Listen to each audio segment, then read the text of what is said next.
There, now it's all set. All right. I was having an issue here for a second here, but I believe we're all caught up here. So let's see, is everybody here? Looks like a lot of you are here. Very good. All right, well, now we're ready for week 2. Okay, so let's see, where were we last time? Let's find out. Let's go back to Moodle and see what's going on there.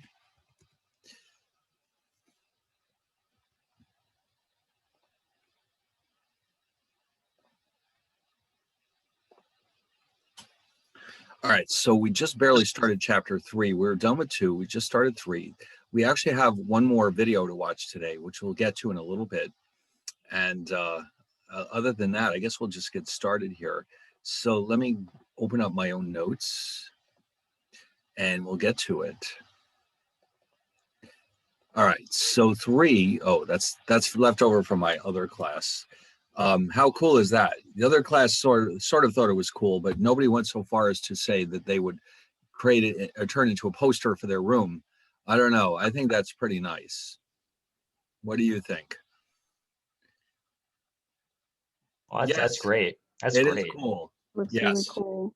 So if you were in Math for Contemporary Life, you'd know all about what this is all about, but that's okay. Maybe you can take that class one of these days. So let me just close that one up to avoid distracting us. We don't get to do any art in this class, unfortunately, except for the graphs are kind of a form of art. The curves that we'll be drawing throughout the entire course, that's sort of art, but it's not exactly the same thing, is it? There you go. Very nice. All right, so let me just get that out of here. And then we can focus on our graphs. Actually, today we do have a graph. It's kind of a work of art, I guess you could say. It depends on your definition of art, I suppose. But we're going to look at some important graphs, and we'll have a video to explain what exactly is going on with that. So let me just jump ahead a little bit here and see how far we have to go here. Oh, all right, very good.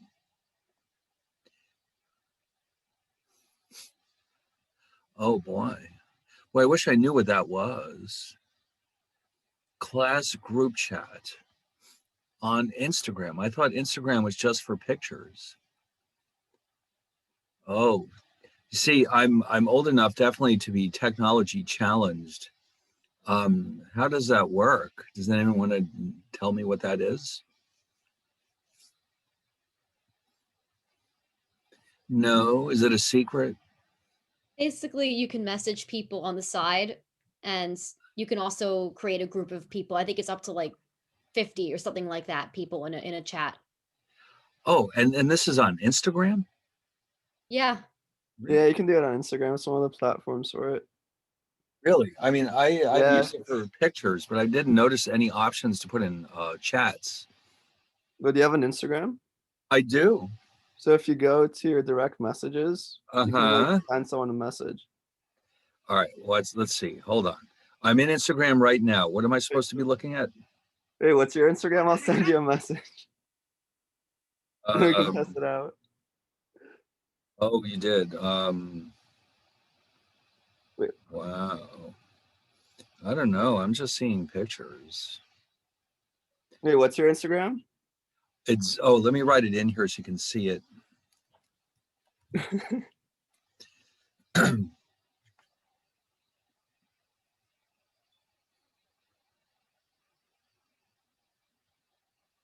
I have all this fun stuff here, but I'd never noticed group chats. Wow. Man. I just barely know how to put it up as it is, but so what's happening now?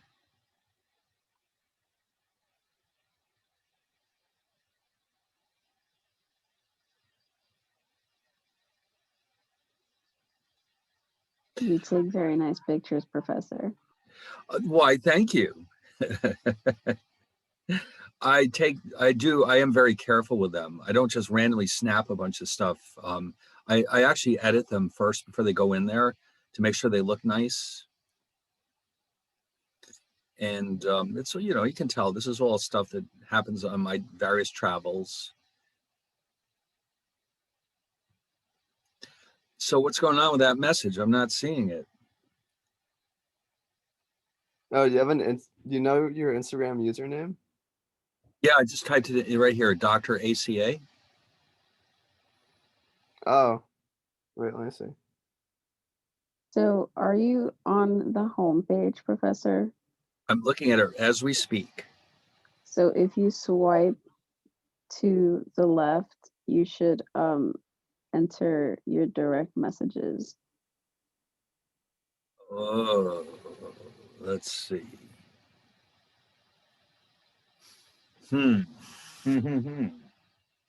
Is there a special like symbol for that? Well, no, when you swipe to the left, you'll see your username at the top left, and you'll see the search bar. And then it says primary and general, and you'll have all the people who like message you and stuff. Let me write you a message right now. Oh my God.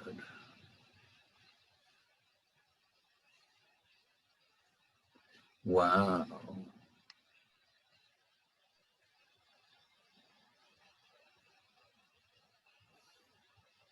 Oh, I see an ad here. It says video chat with anyone, create a room. Do I have to have a room? Oh. Is your message, this is a DM? Yep. Okay, so, oh, I see. How do you like that? I never knew any of this was here. So what you're saying is you can communicate with each other directly through this. Yeah. Ah, I see. So that means theoretically I can communicate with you too, right? Yep. I don't think it makes sense because how often do you look at your Instagram account compared to your email though? But if it works, it works. You go ahead and you do that. That's okay. I just was wondering because I'd never noticed any capacity in here for messages before, but I guess I just didn't know where to look. All right, well, enough of that fun stuff. I guess we better get back to it. Okay. So yes, what we're looking at is today's new chapter is 3, and we're going to have a video to go along with it when we get to that point of the chapter. There's a certain amount of math that we have to do today, but it's nothing terribly sophisticated. Now, in a class like this, most of the time we'll be doing graphs rather than math. So don't be concerned if you don't like math very much.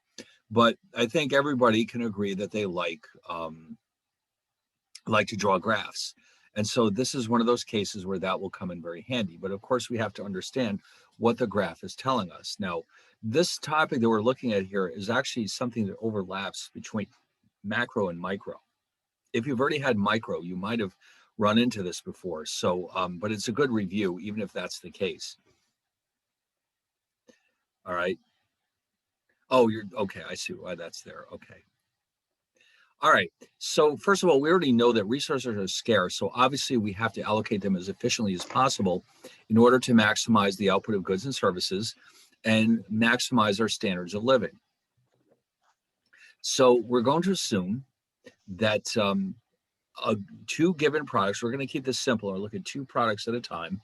They can be produced with more or less the same resources. So our decision comes down to how much of one good do we make versus the other. Okay, so I picked an example that I think everybody will like because you've probably all experienced this. Starbucks, espressos and lattes. Okay, now as you know, espresso is just pure caffeine basically. Lattes have milk in them. That's the only real difference between them. But the same Starbucks should have no difficulty making espressos and lattes with the resources they have in the store. The only question is how many of each should they make? That's what we're trying to address in this section. Now, here's the thing, though, that we have to pay attention to. We're thinking about a short period of time, let's say an hour or a day, whatever the case may be. And so the logic here is this. Within a given day or hour, we've only got so many supplies in the store. We've only got so many people working here. The store itself can't be expanded in any short period of time. So we're stuck with what we have. So what that indicates is that if I want, let's say I'm currently making 26 espressos, if I want to up that to 28, I can't do that unless I make fewer lattes, okay? Because the same coffee beans that are being used to make the lattes can't also be used to make espressos.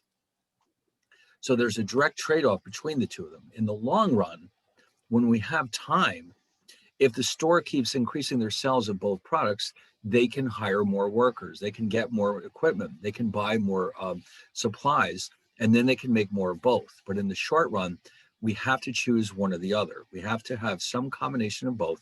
We can't make more of both goods. It doesn't work that way.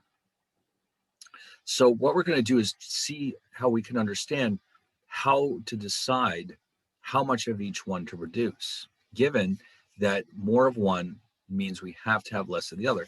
It's like time.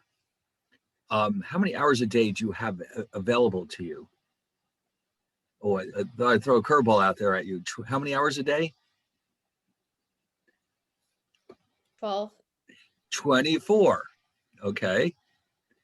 Now, that's how much time we have. So if you spend one more hour watching TV, can you still have the same amount of every other thing that you do during the day? No. What if you watch one more hour of TV, what has to happen? You have one less hour in the day. That's right. Something else has to give. That's one less hour for something else. And that's what we're assuming here. There's a direct trade-off. In order to have more of one good, we have to have less of another. Which brings up an interesting point. The day isn't really 24 hours. It's off just a little bit. I don't remember the exact details, but it's off a tiny bit from 24 hours. And so at the end of the year, in order to keep the atomic clocks lined up properly, NASA has to tinker with the time. And so some years they add a few seconds and some years they subtract, which means that you may actually be a few seconds older than you realize. Okay, so keep that in mind. Don't waste your time. You may actually not be quite so young as you realize. Okay. You might, instead of being 19, you might actually be 19 and 3 seconds old. So, don't let that time slip away from you. All right. So anyway, so we're going to see that there's a direct trade-off. Now, here's an interesting, though, side note. If I lose an hour, let's say I watch TV for an hour, I have to give up, let's say, an hour of, let's say, running. I usually go outside and run, but today I watch TV instead. So 1 hour of one activity, giving up 1 hour of one activity means you gain an hour of another activity. But when it comes to physical production, it doesn't always work that way. And we're going to see how that works in a few minutes. All right, so here we're producing goods and services with resources that can be interchangeable, but not perfectly so. Because while espressos and lattes are similar to each other, they're not literally identical to each other, are they? No, they're not. So there comes a point when to get more of one, we have to actually start giving up more of the other good. And that's when we have to make some hard decisions about how much of each product to produce.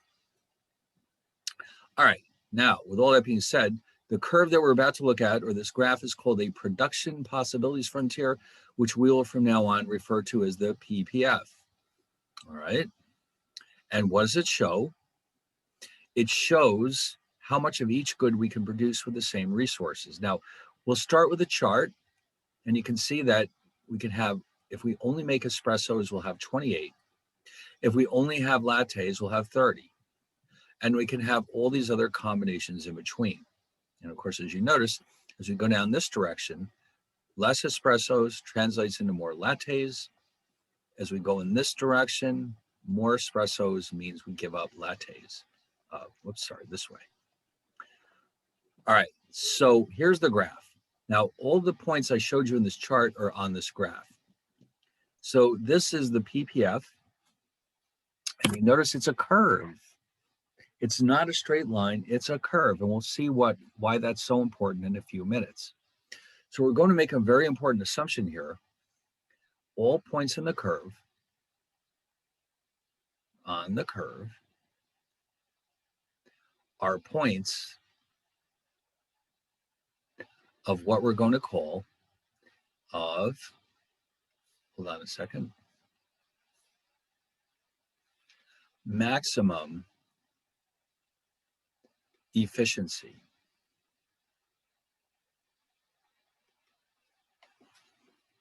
Okay, in other words, if I'm producing on one of these points, that means no resources are being wasted. Like in this case, I didn't spill any of the coffee beans. The workers aren't goofing around or anything like that. This is the best I can do with my resources. So in principle, anywhere on this curve is acceptable in the sense that this is a point of maximum efficiency. Well, now, if that's the case, then what can we say about a point like H, which is inside the curve? Is this a point of maximum efficiency? No. It is not. What would you say it is instead? It's a waste of resources. Yes, that's right. Because look at what we can do. In order for me to go from B to C, if I go from B to C, I'm making more lattes because they're on the horizontal axis, but I'm giving up some espressos. On the other hand, if I'm at H, I could easily make more lattes without giving up any espressos.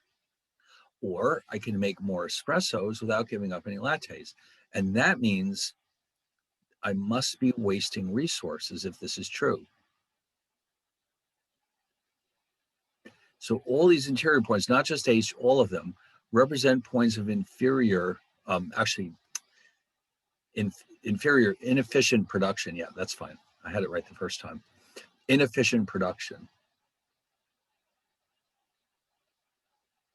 I don't want to be inside there, do I? I do not, because that implies that I'm wasting my resources.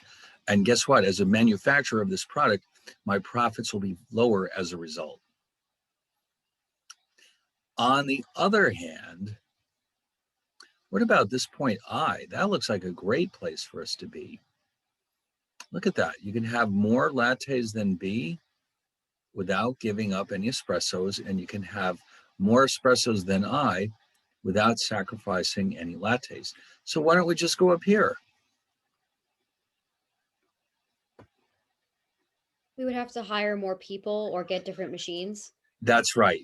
This requires more resources. So in other words, this is, in economics, we say this is not feasible. It means we cannot produce at this point with the current resources that we have. We need more people, we need better machines, we need more room, we need more coffee beans, etc. So we'd love to have this point, but it's not possible at the moment. So the best we can do is stay on this curve. And so in terms of production, any one of these points will do the job. That doesn't mean, though, necessarily that we want to pick C versus D, let's say. What would be one of the key factors that helps us decide which of these points to choose? I have an idea. Let's go back here. It's the demand for the product. The demand for the Yeah, that's product. what I was gonna say. Yeah. Yes. What do people want? We don't tell them what they want. They tell us what they want, and then we give it to them. That's how business works. So the demand for these products determines which point we choose. But remember, we must stay on this curve to maximize our profits. You never know. People are different. Everybody wants something else. Okay. So, all right. So we know that each point is a point of efficiency. Now, let's jump ahead a little bit here. So we're going to introduce an incredibly important concept in economics. So we know that each point on the PPF involves a trade-off between more of one good and less of the other. And all these points in the curve are points of maximum efficiency. So I'm going to introduce to you now, if you were to make up a list of the most important concepts in economics, what I'm about to show you would be definitely on that list.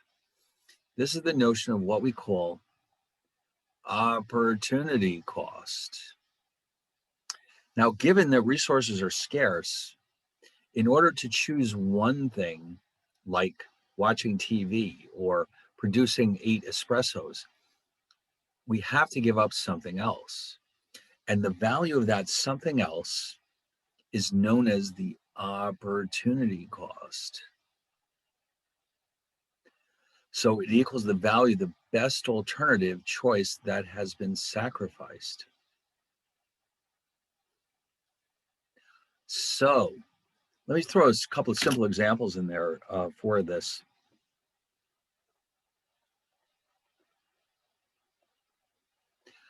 Suppose that a farmer can produce soybeans or wheat on the same land. Okay, now he can produce, let's say, 1 million bushels of either one. Well, actually, I shouldn't write it this way. He can produce 1 million bushels of soybeans with no wheat, or 1 million bushels of wheat with no soybeans. So in other words, you can imagine his curve would look something like this. Here's the wheat, here's the soybeans. Here's 1 million wheat, 1 million soybeans. And let's just say that at the moment he's here, we'll call that point A. He's producing 800,000 bushels of wheat and 700,000 bushels of soybeans. What if he suddenly looks in the newspaper and he sees that the demand for soybeans is expected to go up in the future? He says, you know, maybe I should move down to B. And at point B, he can make 800,000 bushels of soybeans and 700,000 bushels of wheat. So what just happened here? He gained 100, going from A to B, that is, 100,000 bushels of soybeans. I'll just abbreviate that S. And then he lost or sacrificed 100,000 bushels of wheat. So here's what we'll say here. The opportunity cost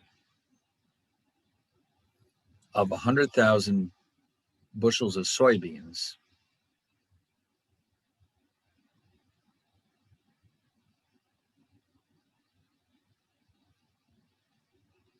is 100,000 bushels of wheat. Because in order to make an additional 100,000 bushels of soybeans, we had to sacrifice 100,000 bushels of wheat. And we can convert that into a dollar amount if we know what the price of the soybeans and the wheat are. Okay, so if, let's say, God, I'm running out of space here. If wheat sells for $10 a bushel,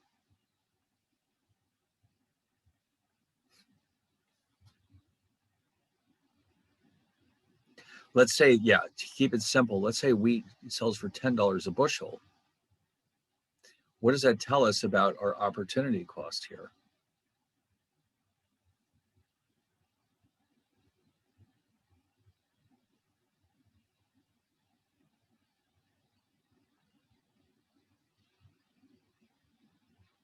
Okay, that means the opportunity cost of those soybeans,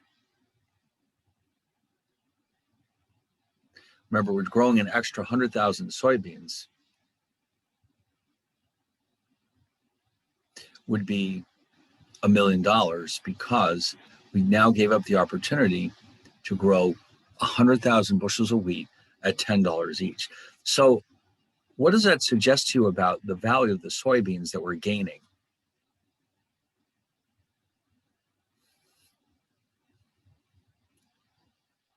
What would cause the farmer to do this? Why is he switching from wheat to soybeans, knowing that he's losing $1 million worth of wheat to do this?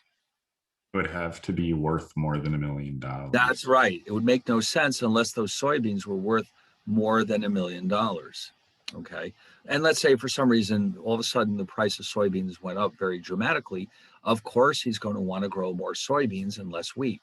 He can't have them both unless, we have more time in which to buy more land, for example, or plant more crops or acquire more resources.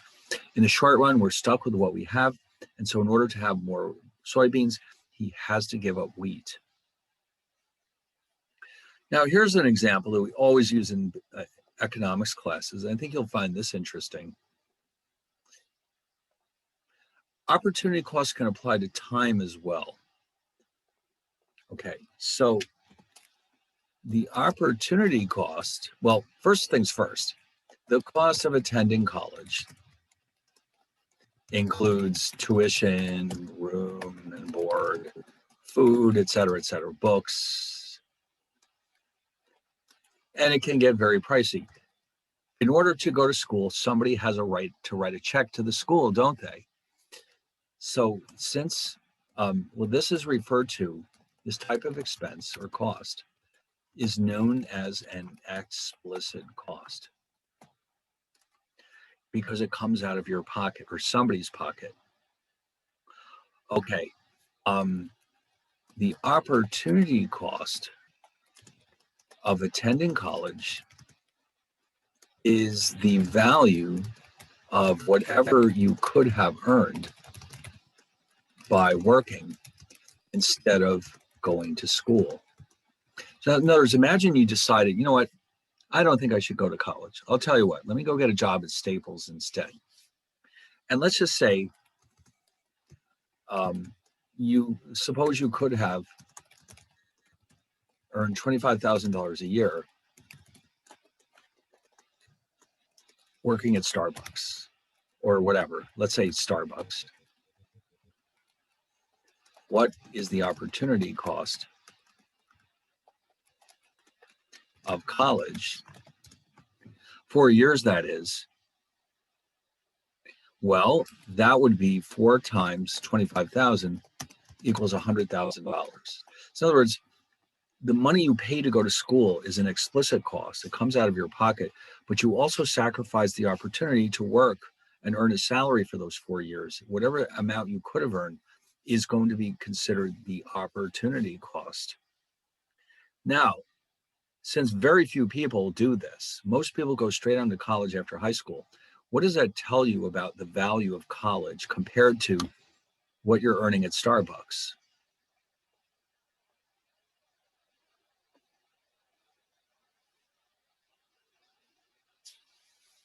What are people thinking? Like, why are they giving up 100 grand? That's a lot of money. Why are they sacrificing that? What's the point? It's an investment. It's an investment. In other words, how much will your lifetime earnings go up by having a college degree instead of just high school? Some studies have shown that for most people, your your lifetime earnings will go up by at least $1 million by having a college degree instead of no high school degree.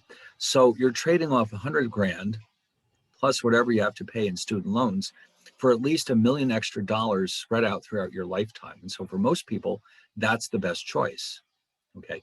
But in order to make a decision like this, you have to consider not only the cost of the college, the explicit costs, but this opportunity cost. And by the way, I'll put this in parentheses, this is known as an implicit cost. Okay, it's not actually coming out of your pocket, but it is a sacrifice nonetheless. So you've got both explicit and implicit costs, and the two of them together will help you decide if it's worth your while to go to college. Now, of course, as you know, the vast majority of people do go to college, which means almost everybody realizes that having that degree will add so much more to your lifetime earnings that it's well worth the pain of having a student loan and giving up your potential earnings during that period. And of course, there's more benefits than just that. It's not just purely monetary benefits. What would be another example a benefit you get by going to college instead of not going to college? A non-financial benefit. The experience, maybe? Okay. The experience, yes, of course. It's too early for you to know this yet, but when you look back on your life, you'll realize that your years in college were certainly among the best years of your life. I'm telling you that now from experience. So you don't want to give that up for anything, do you? Also, there's just self-esteem. I mean, imagine going through the rest of your life not having a college degree. How would that make you feel? Not good. Okay, have you ever met anybody who didn't bother to go to school, to college, I mean? No. Well, if you have, they're sad people, aren't they? Because they know that they blew it, okay? So, this is all the kind of thing you have to take into account. So anyway, now we know what opportunity costs are.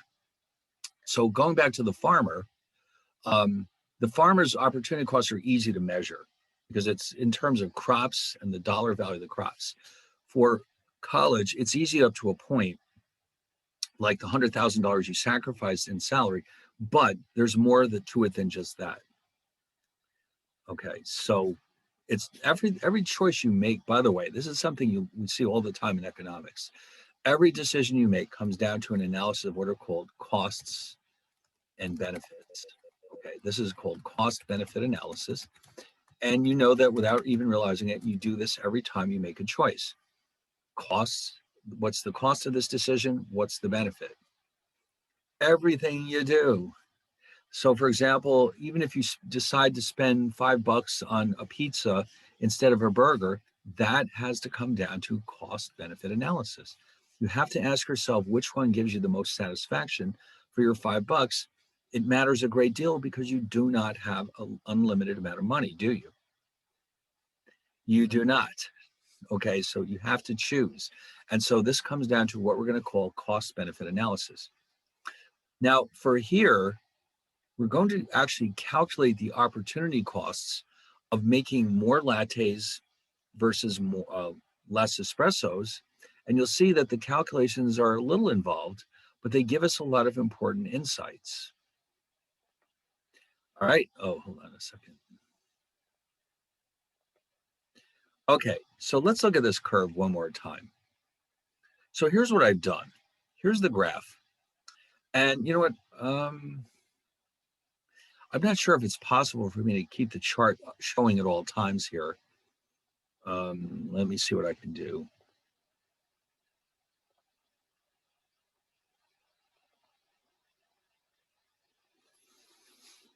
All right, I'm gonna, yeah, because you have to be able to see what's going on here.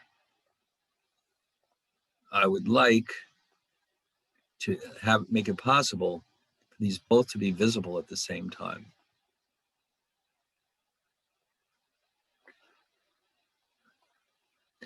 Okay, let's see.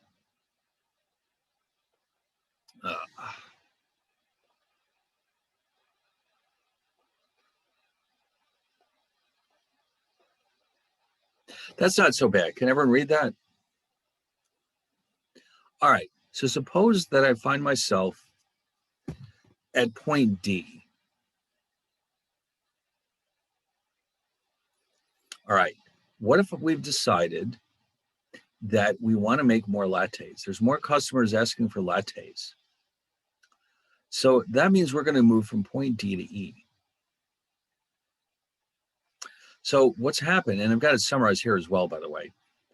If I go from D to E, the number of espressos goes down by 5, but the number of lattes goes up by 5.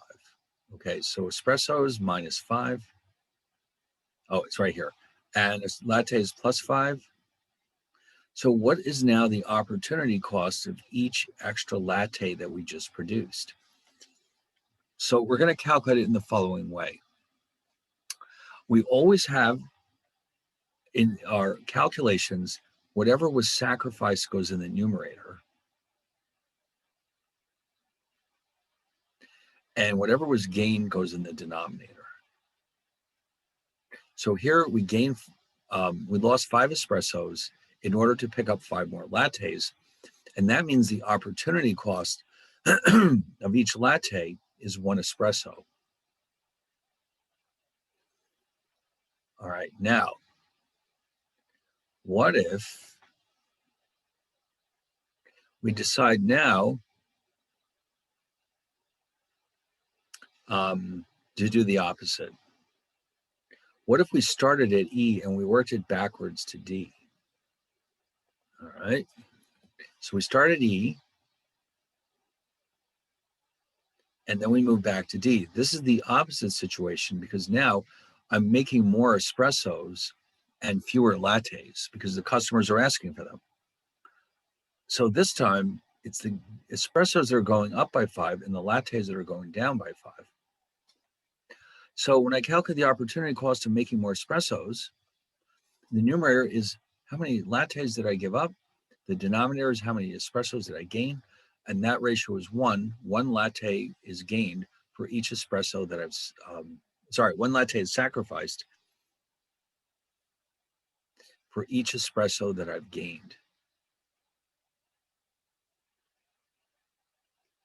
All right, so those calculations are not that difficult as long as you always remember that these ratios consist of something that's being sacrificed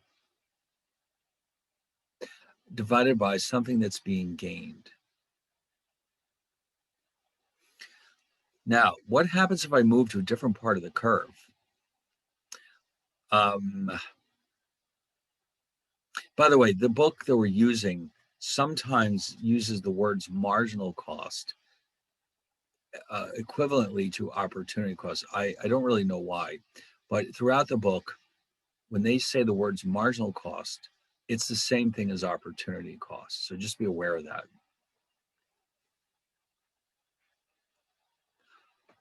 All right, now, what we're going to do is look at different portions of this curve. And what we're going to discover is that the opportunity costs are not the same on the entire curve. All right, so for example, what if we're at A? All right, which means we're not making any lattes. Let's say up to this point, all the customers wanted just espressos, and all of a sudden they're starting to ask for lattes. So I can go from A to B. And what that means then is that I'm losing 2 espressos from 28 to 26, and I'm gaining 5 lattes. So the ratio there is 0.4 espressos per latte.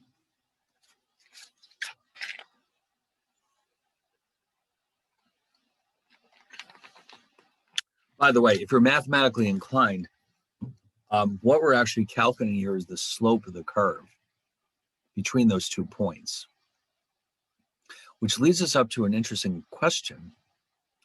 Is the curve getting flatter or steeper as we move down in this direction?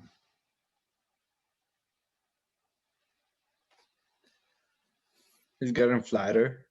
Well, actually, no, it's getting steeper. If you were like skiing on this thing, what's going to happen is you're skiing along, and all of a sudden, when you get to about here, you're going to say, oh my God, because I'm going so fast.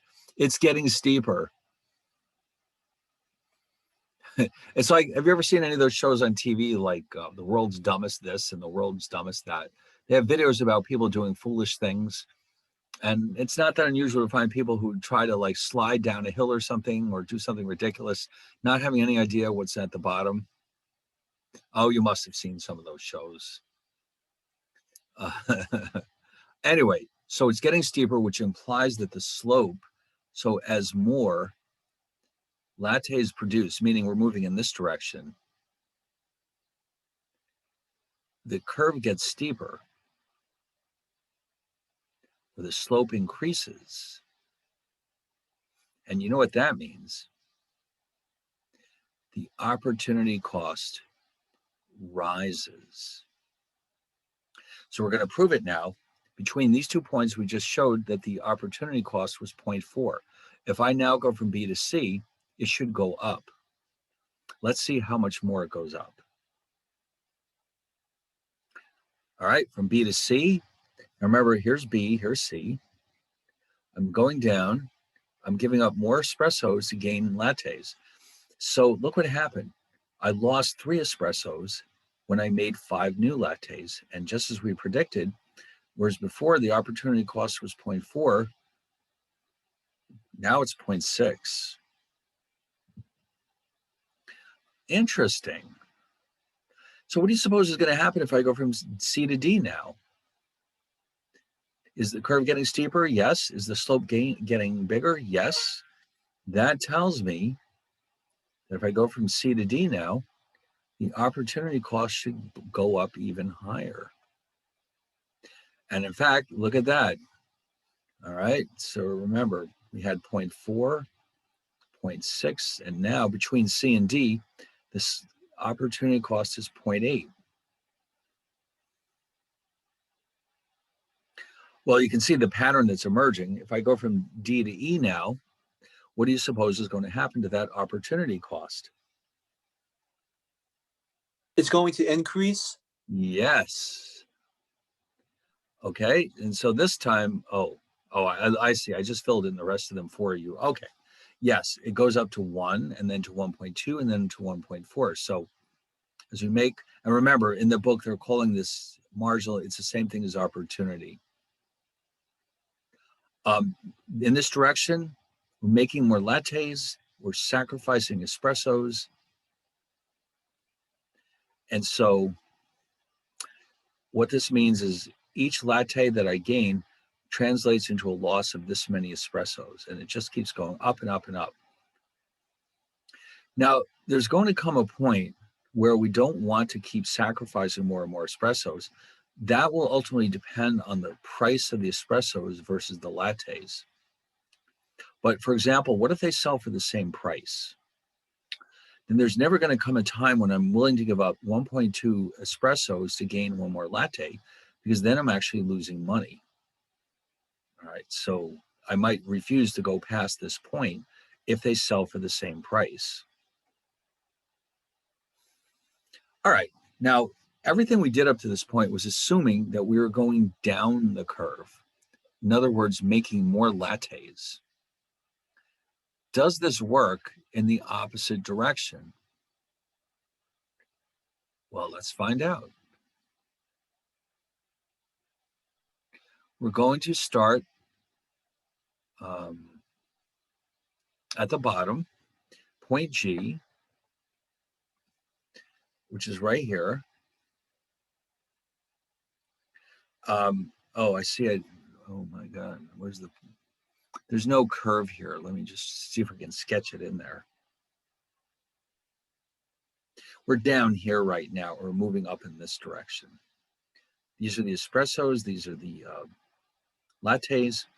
So if I go from G to F in this direction, remember this ratio is what am I sacrificing over what am I gaining?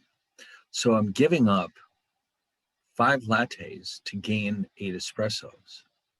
So that ratio is 0.625 lattes sacrificed to get 1 espresso. Okay, it's less than 1, it's 0.625, 5/8. And so what would you expect to happen as I move up the curve and try to make even more espressos and fewer lattes?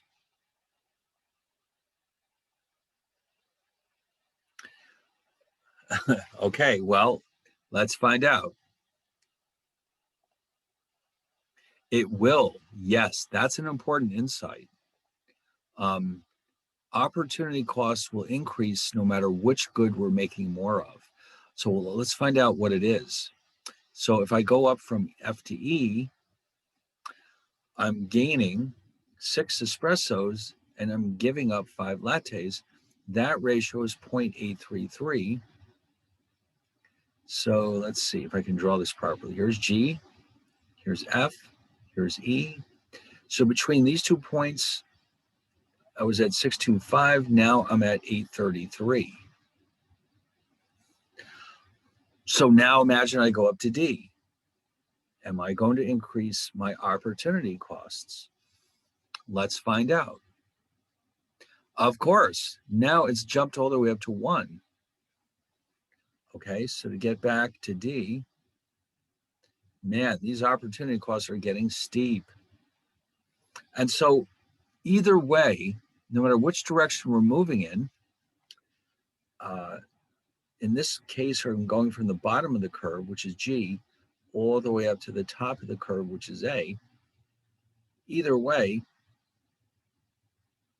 as I do that, I'm moving up this table or up the chart. And guess what's happening? My opportunity cost is increasing. So remember, this direction means we're sacrificing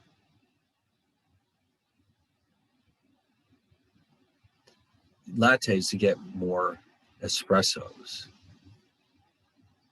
So as I go in that direction, the marginal cost or opportunity cost is going up and up and up. All right, so the bottom line here, as you can see,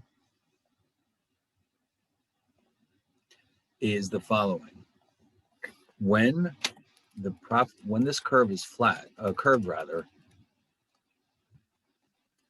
the opportunity cost of producing one good, actually for both goods, will increase as more is produced.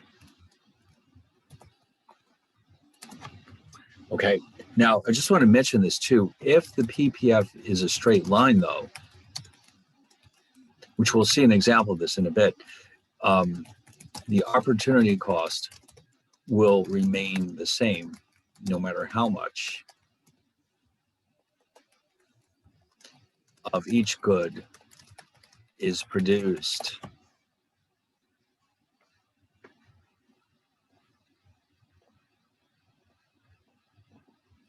All right, and you can see why, because the slope of this curve is not a constant, is it? So in other words, here, the slope is not constant. So the opportunity costs increase.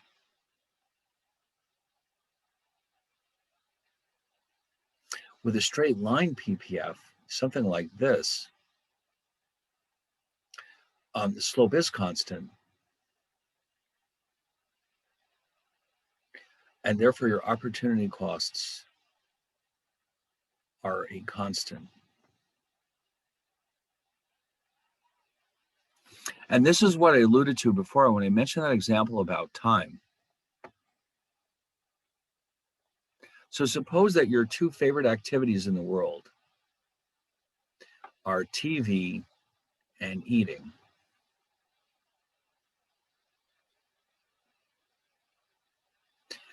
So 24 hours is the max. The opportunity cost of one more hour of TV equals 1 hour of eating, no matter where we are on this curve.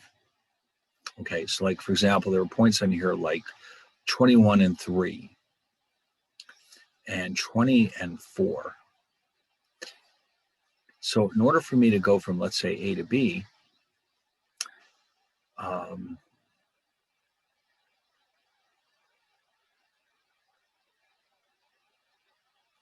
I have 1 hour of TV sacrificed versus 1 hour of eating gained.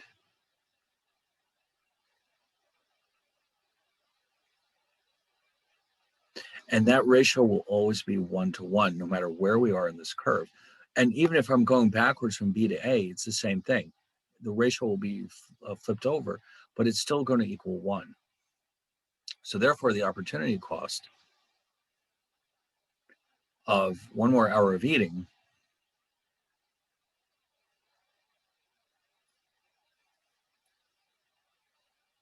equals 1 more hour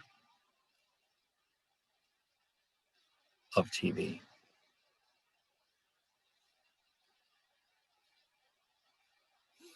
Okay, so it cuts the same way both directions. In order to have an hour more of one, you have to give up an hour of the other because your time is fixed at 24 hours. So this is a straight line curve and the opportunity costs are constant.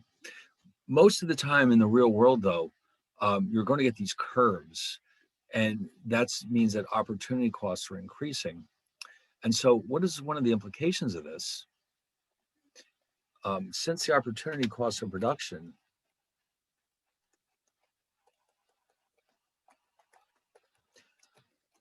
more of a good increases, then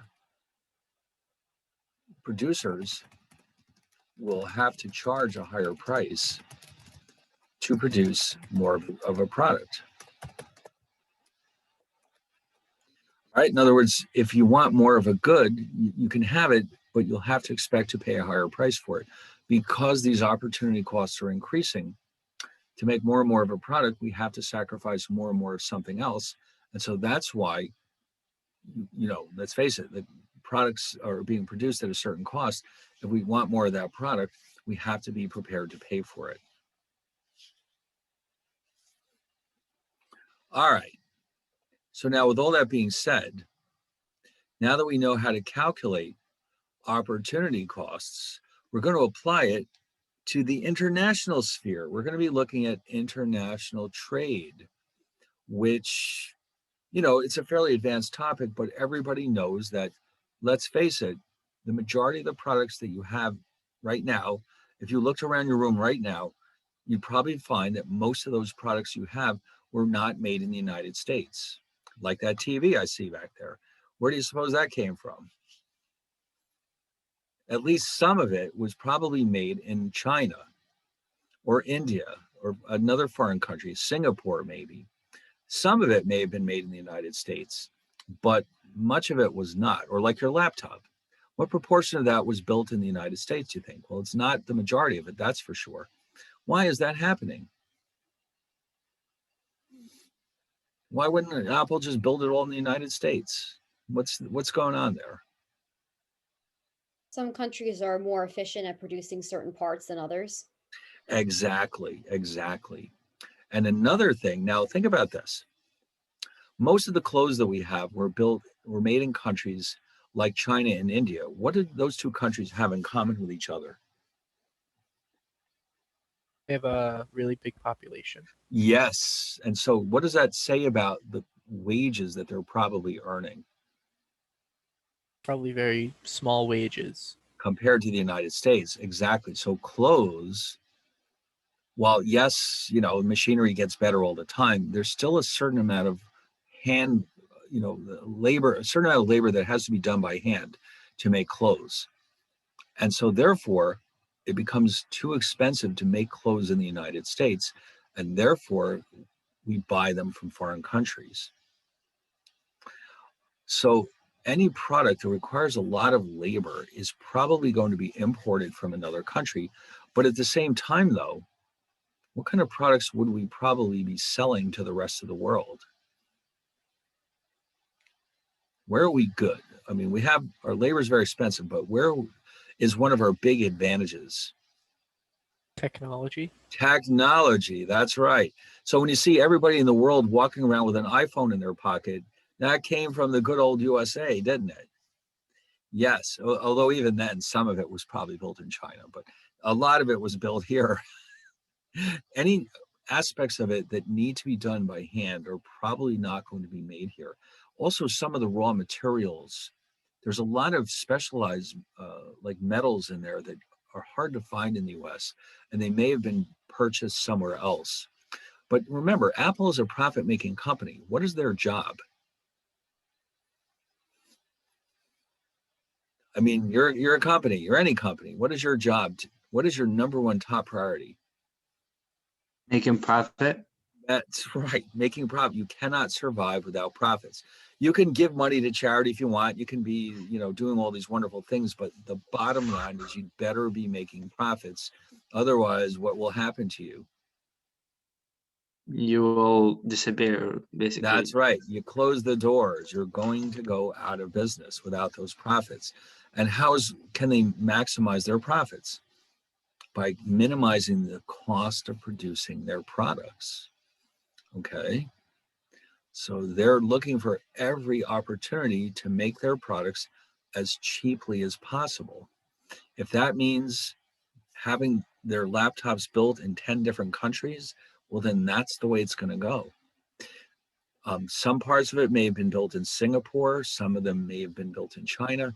It's not all coming from the same place. Some of the raw materials may have come from Africa. All kinds of things go into it. And a large chunk of that was not done here. What about computer chips, like the RAM chip in your computer? What companies make computer chips that you know of? Microsoft. Well, they buy them from a company like Intel. If you've never heard of it, Intel is probably the one that made the chips. The memory chips in your computer are what actually do all the work.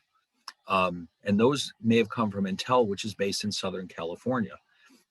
Why? Because it is incredibly difficult to produce computer chips. It's not only a lot of technology, but it has to be produced in a totally sterile environment, which is not easy to reproduce, that's for sure. So a country like the US will have a tendency to buy a lot of products from abroad that are too expensive to make here, especially products that require a lot of labor. And then in turn, we sell other countries products that have a lot of technology, like iPads and iPhones. But not just that, like a lot of manufactured goods, like one area in particular would be aircraft. A lot of foreign airlines buy all their aircraft from Boeing. Why would they do that? Why don't they make their own planes? It was probably cheaper. Yeah, I mean, imagine you're in India, for example. The cost of setting up their own airline production companies would probably be so high that it's better to just go ahead and buy them directly from Boeing. What's the point? So it's already there. I mean, you don't want to be spending money needlessly. If let's say you're India Airlines, you got to get those planes as cheap as you can.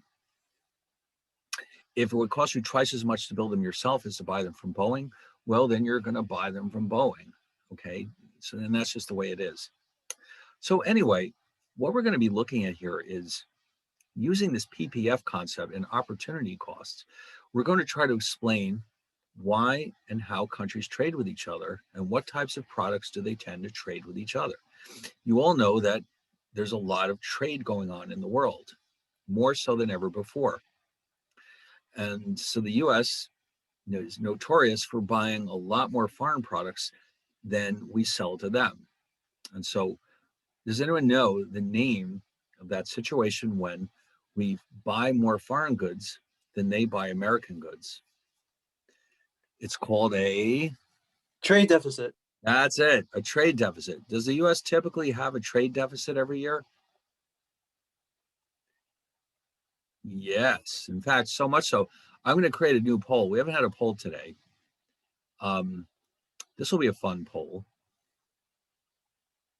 And by the way, the opposite of a deficit is a surplus. So I'm going to ask you this question, and you're going to be maybe surprised as to the answer. When was the last time the US had a trade surplus? All right, here we go.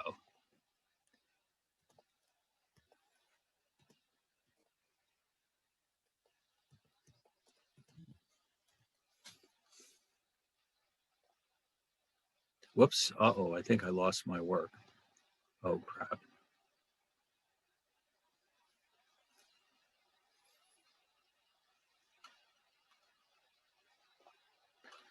Oh no, I've just completely destroyed the whole thing. All right, hold on 1 second. Let me try that again. I think you can see what I was trying to do here.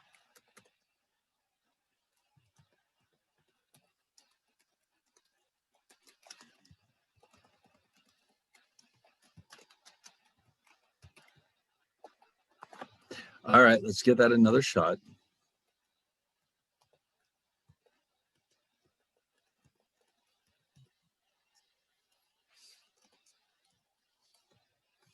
Okay.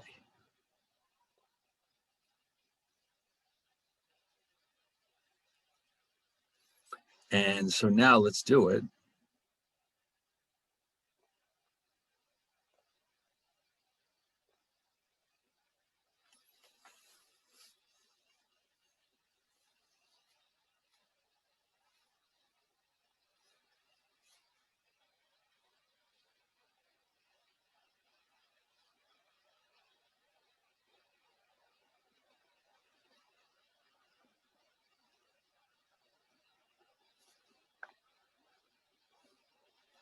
All right. Well, all right. It looks like we've got a big lead with 1991. That actually is the answer, 1991. So you're looking at 30 years. Oh my God. That's a long time. It wasn't quite as far back as 1776. We've had a few trade surpluses since then. 30 years without a trade surplus. Man, that's a lot. That's a long time ago, isn't it? Yes. So anyway, so what we're going to do though is try to understand what determines which countries buy which products from foreigners and which ones they try to produce for themselves. Now, there's no country that tries to do everything for itself, is there? I mean, in principle, the US could actually just produce everything it needed and not ever bother to trade with other countries. But why might that not be such a great idea?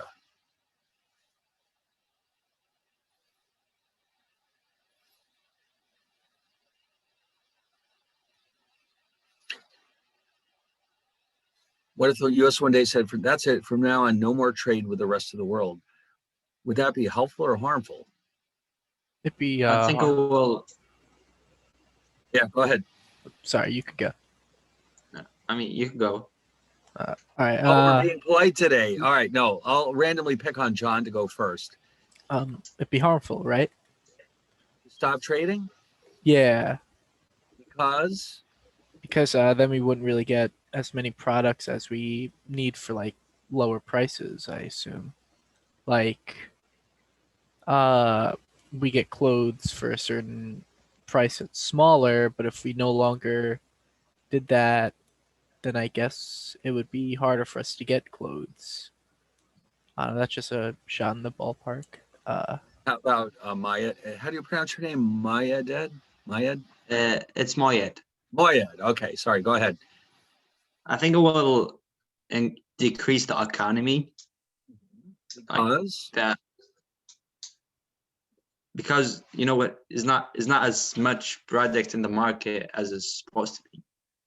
All right. Well, I would say now, of course, there's a certain amount of judgment going on here, but the problem with that is that a lot of products would cost us more money.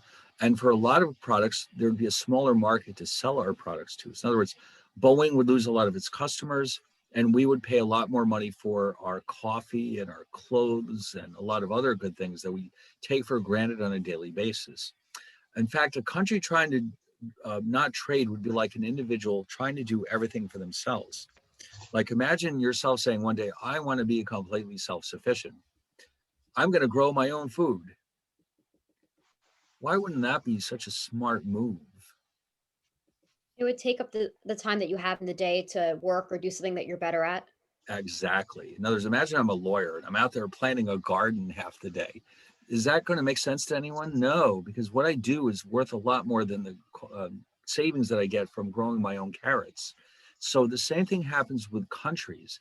The US, it would be pointless for the US to try to, let's say, produce its own clothes because all that time could have been making aircraft and computer chips and iPads.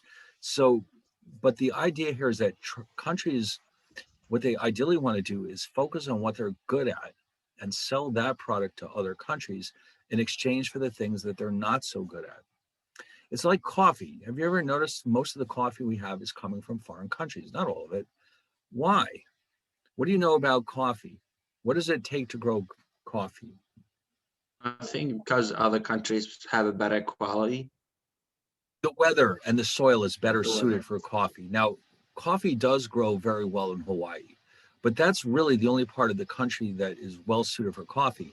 Whereas a country like Brazil, The soil is perfect. The weather is perfect for coffee. So they can grow it much more cheaply than we can. So what do? We buy it from them and say, okay, Brazil, ship it all up here, please. We need it. And then in exchange, we sell the Brazilians computers and other high-tech goodies. Okay. So anyway, let's see what this is all about. Let's take a look at our slides. And what we're going to be considering next is something called the law of comparative advantage. Ooh, that sounds pretty impressive, doesn't it?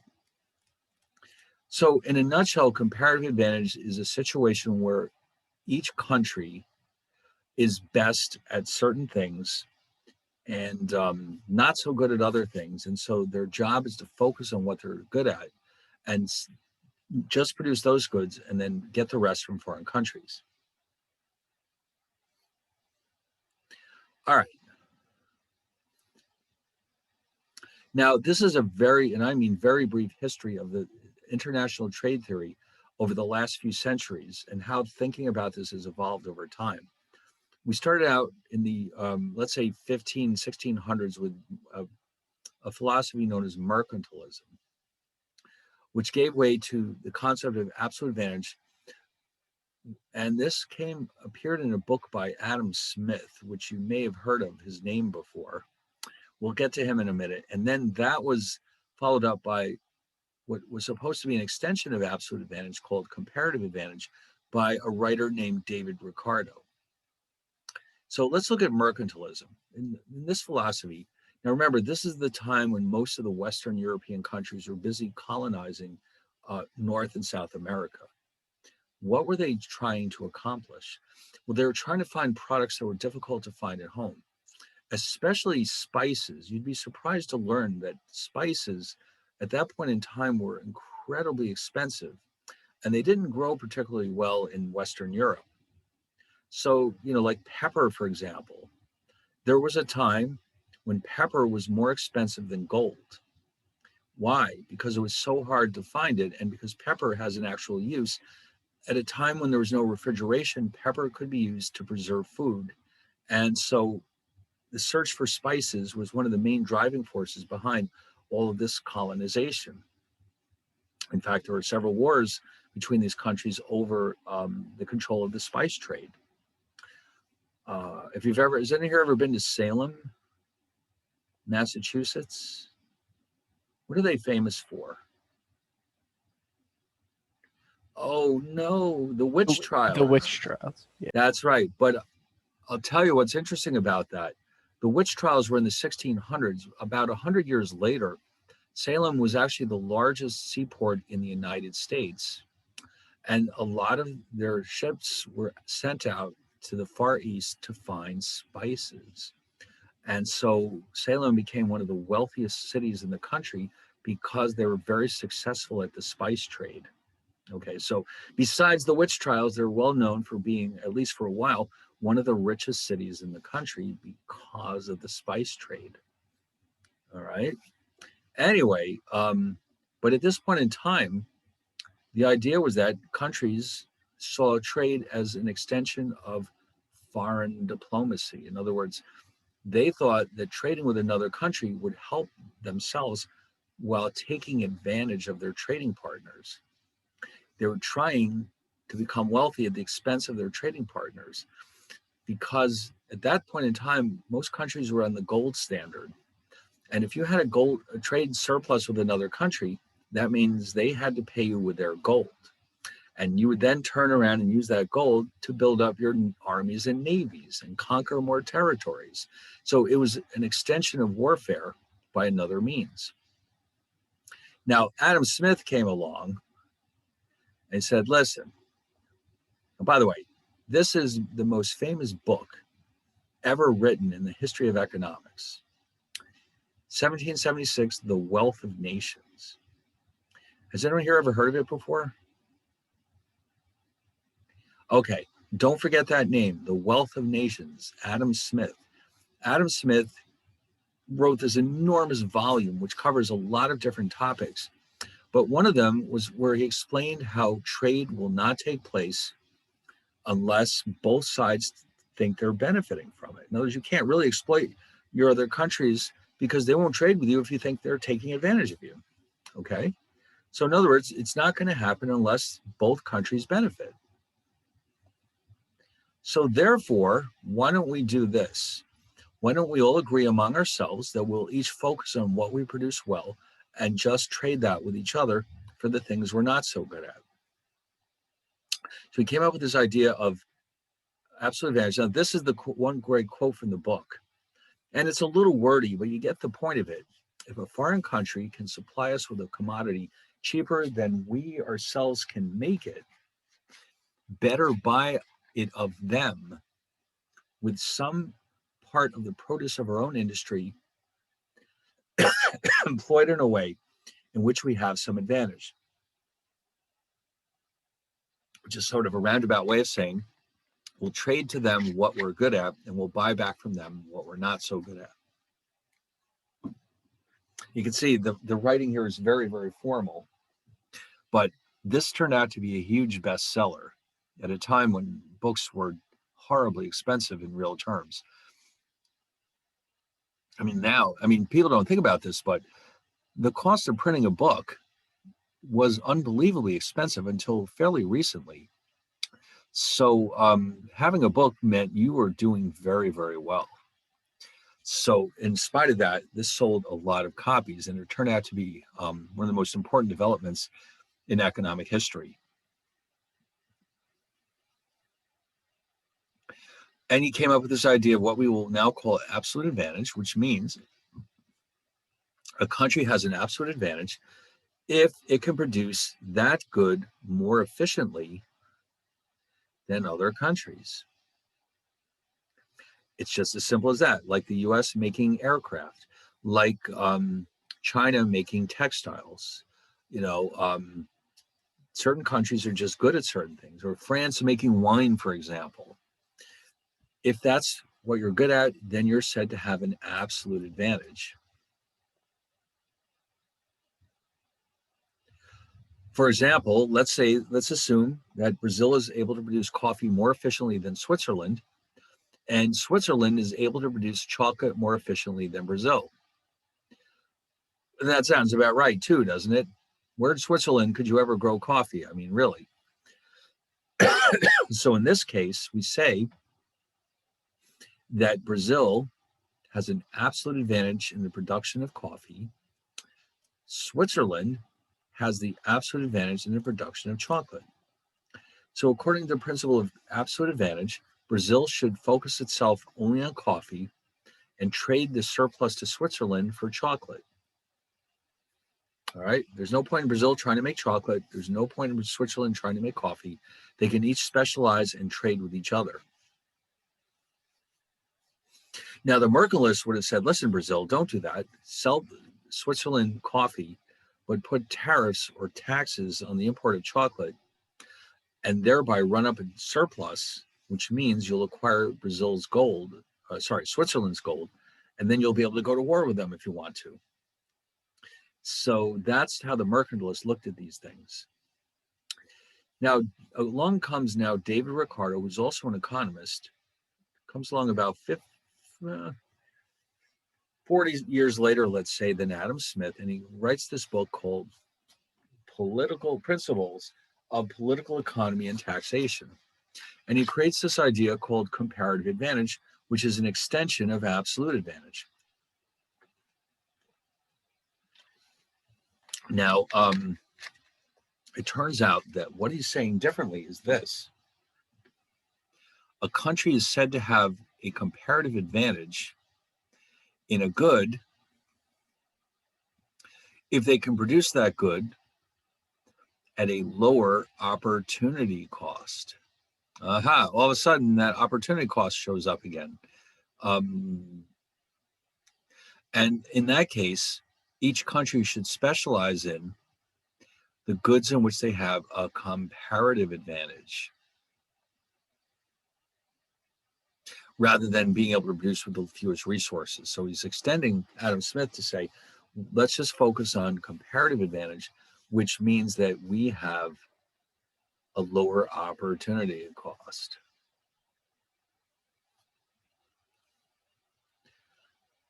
All right, so here we're going to continue to assume that Brazil and Switzerland, Brazil is stronger at coffee and Switzerland at chocolate.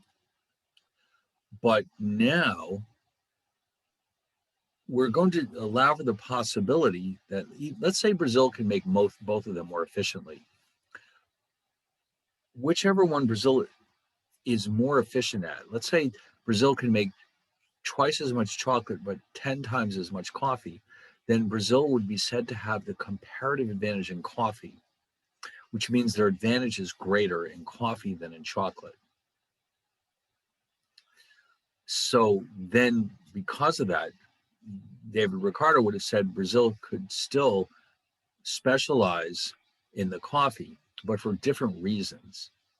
All right, their advantage is more pronounced in the coffee than the chocolate. So they should still go ahead and focus on coffee and let Switzerland handle all the chocolate. All right. Now, yeah, so this is the bottom line. Comparative advantage is based on opportunity costs. And this is what Ricardo was writing about. If A can produce a good at a lower opportunity cost than B, A is said to have a comparative advantage in the production of that good. And therefore, it should specialize in and export that good. All right, now we're going to see several numerical examples of this, which will make it all much clearer, in my opinion. So let's see, where are we? Here we go. Now, this is the example that he came up with. He chose to write about England and Portugal. Now, keep in mind, this is the early 19th century. What major world event is taking place at this point in history? I'm going to test your historical knowledge. What's going on in the world in the early 19th century? Well, a lot of things, but in terms of economics, okay, I'm going to help you with this one. Oh, somebody has it. No, that was in the early 20th century. This is 200 years earlier. Let me write this. No, that was a little earlier, about 40 years earlier. But you're getting warm. There we go. The Industrial Revolution. What was that all about? That's when all of a sudden most of these countries went from agriculture to producing manufactured goods. All right. So by this point in time, this is now 1817, England is the world's most powerful country. They have by far the most advanced manufacturing capabilities, but agriculture, maybe not their best thing because they don't have a whole lot of land. And let's face it, the weather is relatively cold up there. Compared to Portugal, what is Portugal known for? Well, at this point in time, it was an agricultural economy, but what do we know it for? Well, olives and wine. That's one of the top wine growing regions in the world. So where do you suppose this is going? Now, and by the way, the products that were being discussed in Ricardo's book were cloth and wine. Now, cloth was chosen because at this time, it's becoming possible to produce it at least partially with machines. So only a major industrial power like England is going to be successful at producing cloth. Okay, in other countries, they're doing it by hand, and it's much less efficient. On the other hand, wine, no matter how efficient British farmers are, what's going to stop them from producing outstanding wine? The weather. The weather and the soil. England is not exactly a wine country, is it? No, especially at this time. Whereas Portugal, the wine grapes practically grow themselves. All right, maybe not, but let's just say the soil and the weather could not have possibly been better for wine. So where do you suppose this is heading? What do you think Ricardo is going to recommend that these two countries do? Portugal should probably specialize in wine, and England should specialize in cloth, and they should buy from each other. Exactly, exactly. And he was able to show, Ricardo, that is, that by doing this, the total amount of cloth and wine being produced will go up, not because of more resources, but just because of trade. The total amount of cloth produced by the two countries and the total amount of wine will go up as a result of this specialization. And it makes sense. In England, what they're going to do is close down all the wineries and just put everybody to work in the cloth industry. In Portugal, it'll be just the opposite. All the people who are trying to make cloth will be shut down and moved into the wine industry. And so you've got two countries now doing what it is that they're best at. And so at the end, they'll have a surplus of each good, which they can trade with each other. And by doing so, they're going to increase the total output of both goods. So who benefits from that? Both of them.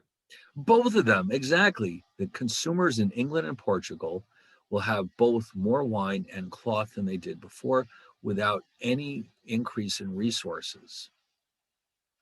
So that's a huge deal. And this is exactly what Adam Smith and David Ricardo were writing about. They're saying, far from going to war with each other over trade, why don't you trade with each other and increase your output? In fact, there's an old maxim in countries that trade with each other don't go to war with each other because they benefit from it too much. Okay, so he set up a numerical example. Now, this numerical example is fairly time consuming, and it's a kind of thing that should be, let's just say you don't start this and stop it in the middle. What I'd like to be able to do is take this example and just run through it from start to finish, because it's fairly involved, and not have to do a little of it now and the rest on Thursday. So where am I going with this? Yeah, there's a lot going on here. I would like to stop right here and save this example for Thursday. And we also, by the way, have a video as well. So rather than try to start this right now, as long as you understand where we're going, I think that'll do the job. Why don't we stop here? And you should flip through the slides, of course, between now and Thursday. And we're going to do this from start to finish on Thursday. And when we're done, hopefully you'll understand not only what opportunity costs are like, what they're all about, but how that helps us in trade, increase output by each country specializing in the thing that they're good at, which means the comparative advantage. All right. And then we get to watch a video too. All right. So we'll save all that for Thursday. In the meantime, I guess we'll just have to stop and go all the way home. You've got a long commute ahead of you, at least a second. Or you've got a long commute back to the kitchen. Let's put it that way. Because I know that's where every one of you is going right now at 2 o'clock in the afternoon. Yes, you are. That's okay to admit it. You're all heading right into that old refrigerator as soon as this is done. All right. So, yeah. Anyway, so we'll, unless there's any last minute questions, we'll stop here and we'll pick it up on Thursday.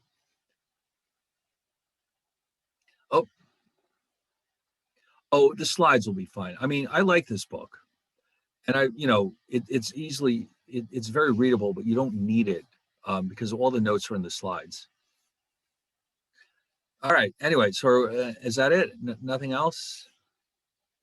All right, great. So I just see you all on Thursday. All right. See you then. Thank you. All right. Thank you, Bye. Professor. Thank you. Bye. Bye. Bye. Thank you, Professor. Yeah, you're welcome.